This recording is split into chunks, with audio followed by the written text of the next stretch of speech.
Assalamualaikum warahmatullahi wabarakatuh. Waalaikumsalam warahmatullahi wabarakatuh. Alhamdulillah wa syukurillah wa la hawla wa la quwwata illa billah. Asyhadu an la ilaha illallah wa la syarika lahu wa asyhadu anna Muhammadan abduhu wa rasuluh. Rabbi shrah li sadri wa yassir li amri wa hlul 'uqdatam min lisani yafqahu qawli. Amma ba'du. Anak semuanya, para peserta yang dirahmati Allah, tentunya kita harus bersyukur pada Allah Subhanahu wa taala di malam hari ini kita dapat bertemu, berkumpul, bermuajahah. Shalawat serta salam semoga senantiasa tercurahkan kepada junjungan kita Nabi Muhammad sallallahu alaihi wasallam, pada segenap keluarga dan kaum muslimin wal muslimat, dan mudah-mudahan kita termasuk golongannya orang yang mendapatkan syafaat besok pada hari kiamat. Amin ya rabbal alamin. Pada kesempatan ini saya diberi kesempatan menyampaikan materi tentang kepemimpinan. Tentang apa? Kepemimpinan. Nah, saya langsung aja pada materi. Nanti kita di akhir acara kita dialog tanya jawab ya. Ada di semuanya bahwa kita ini semuanya pemimpin. Kita masing-masing individu, setiap orang adalah pemimpin. Itu yang dicatat, diingat baik-baik oleh kita. Jadi semua kita orang Islam, kita orang yang beriman itu adalah pemimpin. Maka Nabi menyampaikan dalam hadisnya yang sangat terkenal itu, kullukum ra'in wa kullukum mas'ulun an ra'iyati. Setiap kamu adalah pemimpin dan setiap pemimpin akan dimintai pertanggungjawaban. Jadi kita ini pemimpin yang nanti akan dimintai pertanggungjawaban, baik pertanggungjawaban oleh yang kita pimpin maupun kita pertanggungjawaban di hadapan Allah Subhanahu wa taala. Semuanya nanti kita akan dimintai pertanggungjawabannya oleh Allah. Maka kita ini hendaknya berusaha untuk menjadi pemimpin yang baik, pemimpin yang amanah, pemimpin yang diharapkan oleh Allah, oleh Rasulnya, dan oleh yang memberikan kepemimpinan atau memberikan jabatan kepada kita. Nah, bagaimana kita ini menjadi pemimpin? Apa yang kita pimpin? Siapa pemimpin dari diri kita ini masing-masing yang tadi kita maksudkan? Jadi kita ini memimpin, minimal adalah memimpin diri sendiri. Kita memimpin ini. Kita memimpin tangan kita memimpin mata kita memimpin kaki kita memimpin otak kita, memimpin semua anggota badan kita, fisik kita, jasmani kita maupun rohani kita.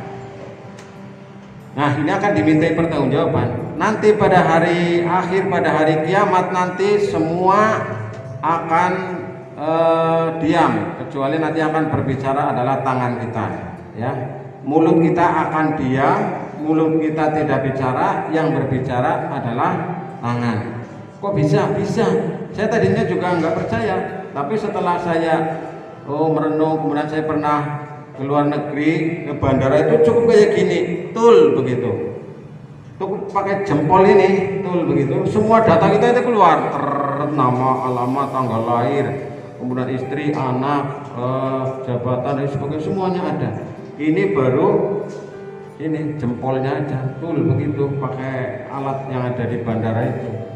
Nah, ini berarti oh iya ya benar, ini nanti akan dimintai pertanggungjawaban. Yang bicara adalah tangan, mulutnya akan diam, karena mulut itu seringkali kita ini berkata bohong, makanya supaya pakai masker biar nggak bisa bohong. Nah, karena banyak yang bohong sekarang suruh pada pakai masker. Nah, ini diantara hikmahnya, tamsilnya, ibrohnya, pelajarannya adalah kita menghindari perkataan yang bohong. Oke, jadi semuanya kepemimpinan ya, saya akan meninjau pada satu sisi saja, kepemimpinan dalam pandangan Islam nanti tentunya. Nanti kalau ada pertanyaan bisa langsung ngacung ya. Secara bahasa kepemimpinan ini bisa bermakna khilafah. Khilafah pernah dengar ya? Atau bermakna imamah, kepemimpinan sama, atau imaroh yang mempunyai makna daya memimpin atau kualitas seorang pemimpin atau tindakan dalam memimpin. Nah, ini. Jadi punya kemampuan memimpin atau kualitas memimpin atau tindakannya dalam memimpin. Nah, ini tentang kepemimpinan. Kemudian secara terminologi, secara istilah, kepemimpinan adalah kemampuan untuk mengajak orang lain agar mencapai tujuan tertentu yang telah ditetapkan. Jadi seorang pemimpin itu mengajak, kemampuan mengajak kepada suatu tujuan tertentu yang sudah ditetapkan. Nah, ini misalnya tujuan dari IPM apa, tujuan pramuka apa, tujuan Muhammadiyah apa, tujuan bernegara apa, tujuan dari Kabupaten Cilacap apa. Nah, itu pemimpin itu harus tahu. Maka dia kemudian mengajak, ya, mengajak kepada yang dipimpin untuk menuju kepada yang dituju, yaitu tujuan. Misalnya tujuan IPM, Ikatan Pelajar Muhammadiyah, adalah terbentuknya pelajar muslim yang berakhlak mulia dalam rangka menegakkan dan menjunjung tinggi agama Islam sehingga terwujud masyarakat Islam yang sebenar-benarnya. Itu tujuan IPM misalnya. Nah, ketua IPM itu akan mengajak ke sana. Nah, ini bagaimana caranya? Nah, nanti kita sampaikan. Jadi itu intinya dari semuanya. Lalu kepemimpinan dalam Islam itu ada beberapa istilah. Yang pertama adalah tadi di awal saya sampaikan, khalifah. Dalam Al-Quran ada dalam surat Al-Baqarah ya. Itu dinyatakan bahwa Allah memerintahkan kepada seluruh malaikat supaya bersujud. Semua itu bersujud, semua malaikat bersujud kecuali iblis ya. Nah, semuanya sujud kecuali iblis yang tidak mau bersujud kepada Nabi Adam pada waktu itu.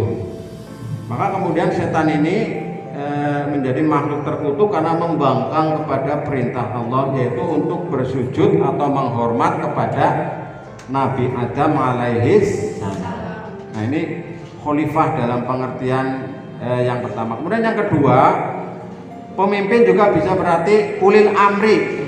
Dalam surat An-Nisa ayat 59, a'udzubillahi minasyaitonirrajim, ya ayyuhalladzina amanu athi'ullaha wa athi'ur rasul wa ulil amri minkum. Orang-orang yang beriman, taatlah kamu kepada Allah dan taatlah kamu kepada Rasul dan ulil amri di antara kamu.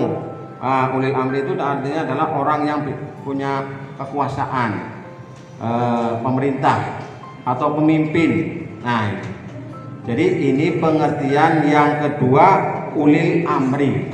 Kemudian pemimpin juga bisa berarti yang ketiga adalah wali, ya, wali. Wali itu artinya yang menguasai, atau yang bisa pada arti yang lain adalah yang sebagai teman pada arti-arti yang lain. Maka adik-adik sekalian, dalam Al-Quran surat Al-Ma'idah ayat 51 Allah menyatakan, hai orang-orang yang beriman, janganlah kamu mengambil orang Yahudi dan Nasrani menjadi aulia, menjadi pemimpin ya bagimu, sebagaimana mereka adalah aulia bagi sebagian yang lain. Barang siapa di antara kamu mengambil mereka menjadi wali atau aulia, maka sesungguhnya orang itu termasuk golongan mereka. Sesungguhnya Allah tidak memberi petunjuk kepada orang-orang yang lalim. Nah, ini pengertian wali, pemimpin pada arti yang wali. Maka ada istilah wali murid ya, ada istilah wali kelas ya, ada wali santri. Artinya apa? Yang memimpin, yang menguasai, atau yang punya otoritas untuk itu. Nah, kemudian yang keempat itu bisa berarti ro'i. Ro'i itu bisa berarti gembala, penggembala. Tadi dalam sebuah hadis yang saya sampaikan, kullukum ro'in. Nah, setiap kamu ini adalah penggembala, setiap kamu adalah pemimpin yang akan dimintai terhadap kepemimpinannya. Kemudian arti yang kelima ini, kepemimpinan juga bisa diartikan sebagai amir ya, amir atau sebagai pemimpin di suatu kelompok, di suatu wilayah. Kalau dulu biasanya itu amir, kalau sekarang ini gubernur ya. Kalau di tingkat atas itu ada ulil amri, ada atau khalifah, kemudian di bawahnya biasanya ada amir atau pemimpin setingkat, kalau sekarang ya gubernur. Ada di semuanya. Kemudian bagaimana level atau tangga kepemimpinan Rasulullah SAW. Jadi pemimpin yang paling hebat itu siapa? Nabi, Rasul, Nabi Muhammad SAW. Pemimpin paling hebat sedunia tekan akhirat barang. Luar biasa, Mbok. Pemimpin paling hebat. Hanya dalam waktu tidak terlalu lama itu bisa mengubah kota Madinah menjadi kota yang luar biasa. Nah, kalian nanti kalau bisa nanti jadi pemimpin, mungkin nanti jadi menteri, ini jadi bupati, ini jadi anggota DPRD, anak jadi camat, anak jadi lurah, anak jadi jaksa agung, anak jadi polisi, anak jadi tentara, anak jadi teknokrat, anak jadi ahli nuklir, ahli fisika, ahli kimia, bisa buat robot, bisa bikin semacam-macam. Cita-cita sekarang harus tinggi, jangan cita-cita rendah. Semangat pun di mata kafir suroya, gantungkan cita-citamu setinggi langit. Jadi bukan tidak mungkin, maka kita harus punya cita-cita. Satu, cita-cita harus ditanamkan ya. Kemudian yang kedua, konsisten. Artinya cita-citanya terus pengen terus. Artinya di sini pengen dulu, pokoknya pengen terus gitu. Kemudian yang ketiga, berusaha. Besok pengen jadi orang yang hebat di bidang apa misalnya. Pengen ada yang jadi tentara kan harus latihan fisik. Main kuat ya, misalnya. Atau ada yang pengen jadi politikus, silakan ya. Nah, ini harus diusahakan ya. Misalnya sekarang kalian pengen punya cita-cita apa? Pengen jadi tentara, ya pasang gambar Jenderal Sudirman nang kamar. Aku ingin menggantikan Jenderal Sudirman. Bisa, di dunia ini nggak ada yang tidak mungkin kalau Allah sudah menghendaki ya. Ini jadi kita harus menjadi orang yang punya cita-cita luhur, tinggi, mulia. Apalagi ini di SMA Taruna. Nah, Rasulullah itu bagaimana kepemimpinan Rasulullah? Dicintai. Rasul itu sangat dicintai oleh yang dipimpin sepenuh hati oleh sahabatnya. Kalian tahu ada sahabat yang sangat terkenal itu ada 4 ya. Siapa? 1 Abu Bakar, 2 Umar bin Khattab, 3 Utsman bin, 4 Ali bin. Keempat-empatnya itu luar biasa cintanya kepada Nabi. Melebihi cintanya terhadap diri sendiri. Luar biasa. Begitu Nabi memerintahkan sami'na wa ta'na. Luar biasa. Mengorbankan kepentingan diri sendiri untuk kepentingan agama Islam, untuk membela agama Islam. Nah, ini luar biasa. Saya contohkan misalnya salah satunya betapa cintanya sahabat itu terhadap Nabi, karena Nabi Muhammad itu pemimpin paling hebat sedunia, bahkan tekan akhirat. Sahabat Abu Bakar dan Umar itu waktu itu mau ada perintah untuk berjihad berjuang. Lalu Abu Bakar bertanya kepada Umar, wahai Umar, sahabat Umar, itu ada perintah untuk berjihad berjuang di jalan Allah. Kamu mau menyumbangkan berapa? Gitu. Umar, Abu Bakar kepada Umar, saya akan menyumbangkan separuh harta saya. Separuh loh. Jadi misalnya punya harta 1 miliar, itu 1,5 miliar akan disumbangkan untuk berjuang di jalan Allah. Terus Umar tanya sama Abu Bakar, wahai sahabat Abu Bakar, kalau saya bisa menyumbangkan setengah atau separuh harta saya, engkau menyumbangkan berapa? Saya akan menyumbangkan semua harta saya, tak akan saya sisakan sedikit pun. Deglak, nangis itu Umar. Loh, saya sudah separuh, banyak sekali. Sahabat Abu Bakar As-Siddiq itu mau menyumbangkan semua yang punya itu. Nangis itu. Tidak percaya, ya nangis, ya sedih, ya senang, ya tidak percaya itu Umar. Akhirnya dilaporkan kepada Nabi. Nabi, itu Umar sahabat Abu Bakar mau menyumbangkan seluruh hartanya, padahal saya mau menyumbangkan separuhnya, sudah banyak itu. Lalu ditanya oleh Rasul itu ya, wahai Abu Bakar, apakah engkau benar akan menyumbangkan semua hartanya? Benar ya Rasul. Lalu ditanya lagi, lalu engkau nanti punya apa setelah hartanya itu disumbangkan semuanya? Bagaimana jawab Abu Bakar? Saya masih punya Allah dan Rasulnya. Nangis Rasul. Nangis Rasul, dirangkul, kemudian menyampaikan, anta ma'i fil jannah, kamu akan bersama saya di surga. Luar biasa cintanya. Jadi kalau bisa jadi pemimpin itu yang dicintai oleh yang dipimpin, gitu ya besok ya, dicintai. Kemudian yang kedua, Nabi itu dipercaya. Nabi itu manusia paling dipercaya, maka mendapat gelar Al-Amin. Tidak pernah bohong dari lahir sampai wafat, kecuali bohong-bohong yang diperbolehkan mungkin dalam hadis-hadis itu ada, tapi secara umum itu nggak pernah berbohong. Lalu yang ketiga, Nabi itu diikuti oleh yang dipimpin, jadi ikut, begitu ada perintah luar biasa. Kemudian Rasul itu bagaimana? Rasul itu bisa menciptakan kader. Jadi tadi itu kader-kadernya, sahabat-sahabatnya luar biasa semuanya. Abu Bakar, Umar itu waktu hijrah dari Mekah ke Madinah, yang lain sembunyi-sembunyi, Umar bin Khattab itu, siapa yang mau menghadang saya, sini, hadang saya, sini. Yang lain pada sembunyi-sembunyi, takut sama orang kafir. Nah, ini luar biasa sahabat Umar itu,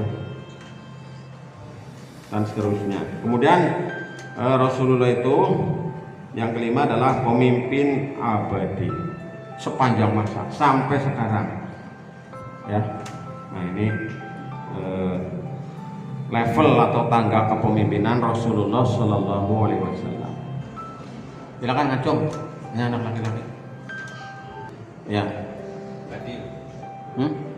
Adil, ya mantap ya. Memperjuangkan yang baik, ya bagus semuanya. Ya, jujur, tegas, bertanggung jawab. Masih ada? Ngomong balas, salah orang apa lah, orang dihukum iki lah. Apa? Disiplin ya. Itu diantaranya syarat-syaratnya, udah tahu lah ya. Pokoknya pemimpin itu kumpulan dari sifat-sifat yang baik-baik itu ya. Jadi ada adil, ada jujur, ada disiplin, ada berani ya. Pemimpin harus berani. Pemimpin angaingi, tendang sisa. Dimangkat ya. Berangkat sekarang ya, ditunggu ini. Tuh, takut saya malam-malam gelap, cemen gitu. Balik-balik anak. Sekali layar berkembang takkan mundur sebelum menang, begitu ya. Jenderal Sudirman itu yang ada gambarnya di depan itu orangnya sakit-sakitan, batuk gitu kalau gitu. Tapi dia pemimpin besar, sampai sekarang belum ada yang menggantikan. Strateginya itu luar biasa. Jenderal Sudirman loh, sakit, ditandu ya. Itu waktu berjuang kan ditandu itu, dipanggul oleh 4 orang mana-mana. Jenderal itu ya, pemimpin tertinggi dalam militer ya, tentara Indonesia pada waktu itu. Orang sakit aja bisa jadi pemimpin, nggak mesti orang yang sempurna ya, karena tidak ada yang sempurna, tapi paling tidak dia punya jiwa kepemimpinannya. Tadi syarat-syaratnya sudah bagus semuanya ya. Nah, ditambah dalam Islam itu, pemimpin dalam pandangan Islam itu harus memiliki akidah yang kuat ya, akidah salimah. Jadi harus punya karakter, punya keyakinan yang kuat. Kemudian harus memiliki ilmu yang luas. Apa-apa ngerti, apa-apa tahu, walaupun hanya sedikit, tapi dia nanti akan menguasai di bidangnya. Nah, gitu ya. Kemudian pemimpin itu harus memiliki akhlakul karim, akhlak yang baik. Pemimpin kan nanti akan dicontoh, ditiru, diikuti, kemana-mana akan dilihat. Nah, kemudian memiliki kemampuan memimpin. Jadi harus punya kemampuan memimpin. Nah, nanti kita singgung sedikit. Kemudian memiliki keberanian untuk, tadi sudah disinggung, memiliki keberanian, berani dia memutuskan sesuatu di saat yang genting sekali. Pak, gimana ini harus kita putuskan sekarang ini kita mau mengumpulkan pengurus tidak mungkin karena tempatnya jauh, dihubungi susah, nggak bisa kumpul semua, harus ada keputusan sekarang. Iya apa tidak ini? Ya nanti saya pikirkan sebentar ya. Bismillahirrahmanirrahim. Ya, saya terima itu tantangannya. Itu misalnya. Ditambah dengan syarat-syarat seperti yang melekat pada diri Rasul itu punya sifat yang 4 itu tadi. Sidik, amanah, fatonah, tabligh. Ya, sidik, amanah, fatonah, tabligh. Sidik itu artinya jujur. Tadi sudah disinggung ya, jujur. Jadi kita ini berlaku jujur, apalagi yang pegang keuangan itu jangan pernah berbohong ya.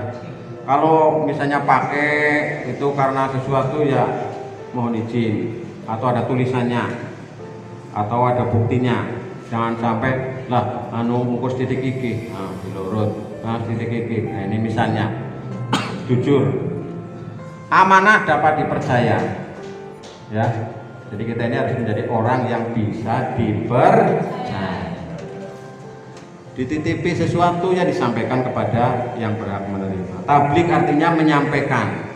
Tadi ya menyampaikan sesuatu, dia bisa menghubungi, bisa membuat komunikasi yang baik dengan anak buahnya. Ya, harus menghubungi, komunikasi, menyampaikan. Ya, misalnya sekarang, apalagi sekarang zamannya ini gampang sekali. Ini ada acara ya di Cilacap, pada rapat, saya nggak bisa, tolong sekarang berangkat ya. Itu untuk keuangan, transportasi sudah disiapkan oleh bendahara. Siap. Enak pakai ini. Jadi disampaikan kepada anak buahnya. Nah, ini sekarang ada undangan untuk menerima bantuan oleh presiden ya. Kebetulan saya juga ada acara yang sama. Ini bisa diwakilkan oleh wakil ketua. Mohon panjenengan sebagai wakil ketua berangkat sekarang ya. Siap begitu. Harus bisa komunikasi bingung meskipun punya muat banget kayak gitu rendah saya pemeringat dan sebagainya karena semaput. Pemimpinnya semaput, ketuanya semaput, meletak gawang bulan, gawang ingin gede. Nang apa? Anak kabar, anak boleh hadiah, malah semaput. Luput gue. Fatonah ya, sidik, amanah, tabligh, fatonah atau dibolak-balik dengan cerdas. Pemimpin itu cerdas. Jadi harus cepat memutuskan segala sesuatu, terus bisa menganalisa. Itu orang kok saya perintah, saya suruh kok nggak mau, kenapa ya? Terus bisa membaca. Oh iya, orang tahu bensin, mungkin aja mangatnya males ya. Akhirnya besok berangkat ya, bensin sudah disiapkan. Siap, wah iya. Yang tadinya, saya lagi nggak enak badan, kurang sehat. Itu. Jadi harus bisa membaca tanda-tanda itu pemimpin. Ya. Ngerti bocah orang bisa numpak motor, angker numpak motor alon banget, kon jujukna surat, ya ora tekan-tekan. Sing numpak motornya banter banget Iya. Ini harus ada surat yang diantar ke Semarang ya, harus nyampe hari besok. Bisa berangkat enggak? Nggak bisa mas, nggak bisa. Saya juga nggak tahu Semarang posisinya di mana, naiknya apa. Harus bisa baca kalian sebagai pemimpin. Mas, besok ini ke Semarang ya, ngantar surat, ditunggu oleh gubernur, katanya terakhir besok. Siap. Wah, numpak motor, banter banget Semarang ini bis biasanya balung jam, kita patang jam tekan, balung jam tekan rumah. Iya, numpak motor apa kan? Nah ini misalnya, jadi bisa membaca tanda-tanda itu. Ada 5 jenis pemimpin. Nah ini perhatikan, coba nanti kita termasuk pemimpin yang mana. Yang pertama, adanya dibutuhkan, tidak adanya dirindukan. Jadi kalau ada itu dia senang sekali anak buahnya. Kalau nggak ada itu merindukan. Ini nggak ada Pak Ketua kita ya, nggak ada pemimpin kita. Ini jadi kehilangan kita. Jadi kurang semangat dan lain sebagainya. Senang ada pemimpin itu yang pertama, pemimpin yang diharapkan. Pemimpinnya ketuanya gagah, sugih, pinter, loman, cangcung, nyahnyo, senang banget ya. Nah misalnya ini pemimpin yang baik, sopan dan sebagainya. Kemudian yang kedua, ada pemimpin adanya dibutuhkan, tidak adanya tidak berpengaruh. Jadi kalau ada itu manfaat, tapi kalau nggak ada, habislah. Laka ketuanya nggak laka kurang apa gitu, jalan dewek gitu. Ya, pemimpin mandan kurang ya. Jadi pemimpinnya Yang paling bagus itu yang pertama tadi. Kemudian yang ketiga ini, ada dan tidaknya adanya sama saja. Ana ya ora pengaruh, orang ana ya orang ngaruh. Jadi si ketua kayak malam bingung itu kayak gini. Dia maju jalan apa balik kanan apa belok kiri. Pula bapaknya jalan tidak jalan, gerak ya bingung. Pemimpin bingung itu. Kudunya kan maju jalan begitu ya. Atau kalau ke belakang apa itu bapaknya? Ya, balik kanan maju jalan kan begitu. Ya pemimpin sing kayak gini ya, pemimpin sing ababane kayak gitu tadi. Jalan tidak jalan, gerak ya bingung. Bingung sing ngrungokna. Isi ora isi kepriye iki mlaku apa sih iki? Ini jalan tidak jalan. Nah, itu yang ketiga tipe pemimpin ini. Ya, kalian jangan begitu. Nah, ini yang keempat malah lari cilaka maning. Miki wis luput. Ini ada yang keempat. Adanya menyusahkan, tidak adanya tidak berpengaruh. Anggerana malah bingungi. Anggeroranana malah jadi main. Anak ketuanya kayak gini malah bingung kayak gini. Wong arep maring Wanarja lari malah ketuanya bolak-balik ke SMA maring kau paring anak. Aring pinggir jalan balik maning bingungi kayak ketuane. Bingung banget kan ditut nama anak. Oke ya, mangkat ora ya, wani ora ya, kuat ora ya, nang tengah jalan semaput ora ya. Pemimpin sing malah bingungi. Tapi kalau tidak ada malah jadi jalan. Ya, nah ketuanya orang bingung malah. Yuk melayu baik sih kiri Wanarja, melayu ya, dengklek ya kenal lah. Mau kurang kesel Wanarja misalnya. Nah, yang kelima ini yang paling celaka ini. Paling cilaka mencerit wis kayak puncak daripada ketidakberesan menjadi pemimpin. Adanya menyusahkan, tidak ada disyukuri malah. Mumeti banget yang ngerana kue pemimpinnya kue. Aduh teka kayak pemimpinnya ketuanya teka kayak bubar pasar kayak gue. Udah rapat nganane ya anak gue paman. Ini mau makan di mana? Di warung Padang bae lah, sing nyiduk dewek, lawe enak misalnya gitu ya. Mbasa ketuanya teka malah ora sama madang-madangan, iki. Oh, iki kencot banget tuh orang madang iki. Malah kesuk situ. Nah, kalau tidak ada malah disyukuri. Iya. Alhamdulillah lah ketuanya kayak gitu tadi. Nah, jangan sampai. Nah, ini jangan sampai ada di semuanya.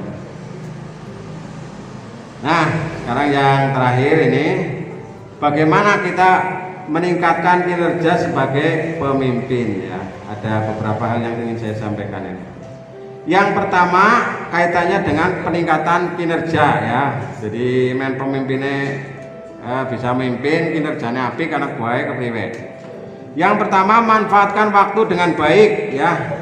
Jadi manfaatkan waktu. Waktu itu kan kalau orang bilang itu waktu adalah uang. Kalau kita waktu adalah kerja, waktu adalah amal soleh, waktu adalah ibadah. Ya, maka itu ada IPM. Dalam IPM itu ada tertib beribadah, tertib belajar, tertib berorganisasi.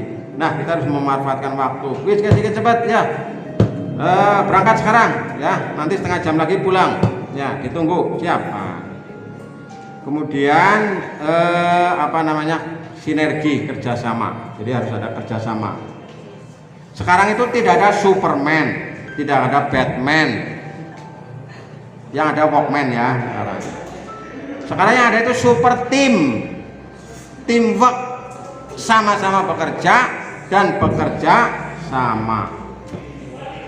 Ini menjadi ketua nanti tidak akan bisa hebat kalau tidak didukung oleh teman-teman anak buah atau tim yang baik. Maka ini harus bisa menciptakan tim yang baik. Orang bendahara ya, bagiannya golek duit, karo buang duit, nyekel duit, sing ada. Ono sekretaris tugasnya nulis surat, terus ngerampungna surat, njujungna surat, ya. Terus dia bagian humas, bagiannya ya menyampaikan informasi kepada publik, mengantarkan surat, menjelaskan kepada masyarakat. Jelas ya, jelas. Gitu. Ada bagian tugas. Lah nanti ketika ada persoalan bersama dirembuk bareng oleh ini tim. Ya. Kemudian yang berikutnya ini kaitannya dengan hubungan sesama. Nah ini hubungan dengan sesamanya harus saling memberikan semangat. Pemimpin itu harus bisa memberikan semangat. Semangat apa? Antara ini satu, semangat persaudaraan. Jadi merasa satu saudara ini. Kemudian semangat memberi jalan keluar atau solusi. Jadi pemimpin ada malah mumeti, ketemu ketuanya malah mumet. Ya aku mumet banget nang apa sih? Aku nuki ya pirang-pirang banget masalah kayak gitu. Anu pre, oh ya gampang aku kecil doang. Ini melu aku, gue kepenak. Kepriye ayo madang gesit, sing penting kok bar madang gampang bisa dirembuk ya. Madang gesit, traktir, ya kayak gitu carane. Gampang kecil masalah kayak gue, cemen nek kowe ngadepi kayak gue ora kuat. Ah, seneng tuh wis kon madang bar kowe terus baline sangoni misale. Kemudian semangat memberikan kemanfaatan bersama, jadi manfaat. Harus memiliki tim. Kayak masih mungkin anak jadi kepala sekolah, kepala madrasah, pimpinan pondok pesantren atau ketua yayasan, semuanya harus merasa bermanfaat. Jangan apa-apa kayak bakul sate, nyembelih dewek, ngateli dewek, sunduki dewek, kipasi dewek, akhirnya pangan dewek. Bagi-bagi, ya bagi-bagi tugas. Kemudian yang ketiga kaitannya dengan kelangsungan kerja. Nah ini. Jadi harus punya prinsip, hari ini harus lebih baik dari hari kemarin. Hari esok harus lebih baik daripada hari ini. Hari ini harus lebih baik dari hari kemarin, hari esok harus lebih baik daripada hari ini. Begitu. Hari esok harus lebih baik daripada hari ini. Kemudian yang keempat, ini yang terakhir, ada sebuah keterangan, mungkin mutiara hikmah ini ya. Bekerjalah untuk duniamu seolah-olah kamu akan hidup selamanya, dan bekerjalah untuk akhiratmu seolah-olah kamu akan mati besok. Jadi kalian ini harus semangat mengejar kehidupan dunia seolah-olah akan hidup selamanya, tapi juga harus mengejar kehidupan akhirat seolah-olah akan mati besok. Untuk mati. Saya kira cukup demikian. Terima kasih dan saya akhiri. Ya, mudah-mudahan ada manfaatnya. Assalamualaikum warahmatullahi wabarakatuh. Waalaikumsalam.